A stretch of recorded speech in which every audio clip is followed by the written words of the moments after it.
The tumultuous Brazilian Grand Prix, the Formula 1 circus travels to Abu Dhabi for the last race of the 2022 season. Both championships have already been concluded, but there's still plenty to look forward to at the Abu Dhabi Grand Prix, where Lewis Hamilton has no less than 5 wins to his name. Sebastian Vettel has 3 wins, while Max Verstappen managed to win the Grand Prix in the past 2 years. Verstappen's victory in 2020 proved to be a good prediction next season. The Abu Dhabi circuit never suited the Red Bull car in the past, and after Hamilton's dominant season in 2020, Red Bull came strong in the closing stage of the year, coming as a surprise. In the end, it proved to be a good predictor for next season, where Red Bull built a car good enough to be in title contention. But anyway, onto the Yas Marina circuit. It's located on the island of Yas, about half an hour drive from the city of Abu Dhabi. The first Abu Dhabi Grand Prix was hosted in 2009 with 16 corners. The circuit is over 5.2 kilometres long.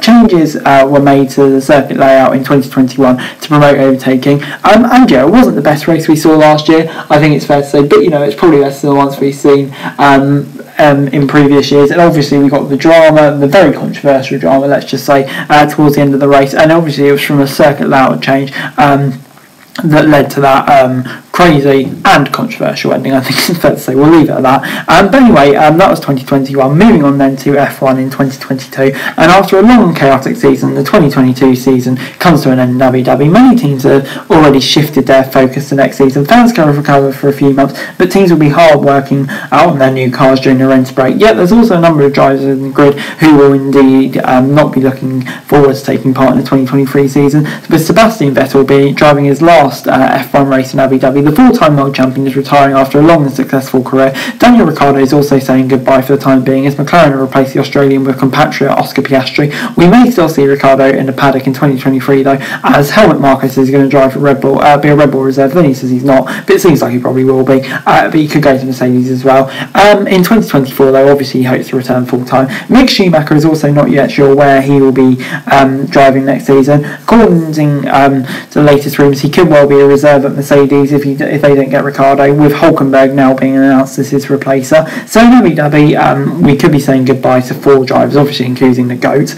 We're unlikely to see showers in Abu Dhabi this weekend, obviously. According to weather.com, the temperature will be around 31 degrees C all weekend. In the evening, temperature drops by a few degrees. On Friday, the chance of rain is only 5%, with the rest of the weekend even lower. A year after the controversial final race between Max Verstappen and Lewis Hamilton, the 2021 Abu Dhabi Grand Prix is still often talked about. The Dutchman won the title on the very last lap, thanks to decisions made by race director Michael Massey. The year the two of the drivers leading for the final race of the season with an equal amount of points, but this time it's not title rivals, it's second place, kind of like a Poundland version of last year, Perez v Leclerc. And yeah, after Verstappen's bizarre action in Brazil, where he did not want to cede position to Perez, he will have to rely on the Dutchman's help all the way to checkered flag.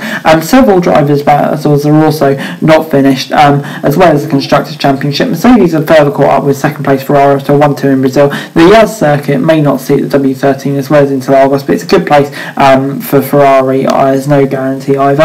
Alpine is P4 with a 19-point lead over McLaren, and yeah, you think that would have to be a miracle to turn that around. At the bottom of the field, Aston Martin and Alfa are battling each other for P6, while Haas and AlphaTauri still only 2 points apart. In short, there's plenty of battles throughout the field to look forward to. And yeah, the timetable for UK viewers this week: first practice is 11 till 12, second practice 2 till 3, third practice obviously now Saturday is 11:30 till 12:30, and qualifying 3 till 4, and then the race gets underway at 2 p.m. UK time. The main talking point in the paddock on Thursday was, of course, the news that Mick Schumacher is out, Nico Hülkenberg is in at Haas. For me, a decision, it just doesn't make a lot of sense to me. Schumacher could have been potential for Haas, future for them. I mean, Hülkenberg, yeah, I mean, he'll do a job for a year or two, but for me, I don't know, I would have kept Schumacher, but there we go. And yeah, obviously, we were bidding farewell to Sebastian Vettel. All the drivers went out for dinner, which was very nice. There's also rumours that Bonotto could be out, Vasseur could be in. I'll do a video about that at the time if it transpires, but yeah, plenty of stories going around for the last race. And moving on then to the on-track action in FP1, it was Lewis Hamilton and Mercedes who was fastest. A really strong start to the weekend for Mercedes. Obviously it was kind of helped because Liam Lawson was in Max Verstappen's car, but you know, Mercedes still kind of looked strong from the outset here, so yeah, it's a good start to the weekend for them, with Russell coming in second, Leclerc was third, Perez was fourth, obviously locked in that battle for second. But yeah, it's just so many reserve drivers and stuff like that, 8 I think in total, so yeah, yeah, it's kind of hard to get a proper reading, especially in the day with a night race. Finally then in FP2, it was Max Verstappen who was fastest from Russell, Leclerc, then Hamilton. And yeah, I think this one was Mercedes probably looking second fastest team, but Red Bull in the hands of Max Verstappen probably looking too far ahead for the rest of them, to be quite honest. They look really, really strong here. So yeah, looking good for them. But yeah, I think Mercedes are on a track that maybe they weren't expected to go as well out. Maybe we'll be pleasantly surprised by how decent they did here. So yeah, I mean, could we get an interesting race? Who knows, but it's looking good for Max. And finally, my predictions. So yeah, I'm going to say on pole it will be Max Verstappen. Yeah, I mean, like the pace Red Bull show today just looked pretty ominous. But for the winner of the race, I'm going to say it'll be Hamilton. I don't know, I've still got that feeling that he's going to win the race. It does seem unlikely. Red Bull looks strong this weekend, but I don't know, he's Lewis Hamilton. I can't imagine him going for a season without winning a race. I'm going to say Verstappen will come second, and Russell in the third, in the Mercedes will come third, with Perez getting second in the drivers. But yeah, but anyway, guys, that's it for the video. Thanks very much for watching. So like, share, subscribe, hit lots of comments down below. If you want to listen to for daily F1 news and subscribe to my channel, that'd be greatly appreciated. Thanks very much for watching. Peace out.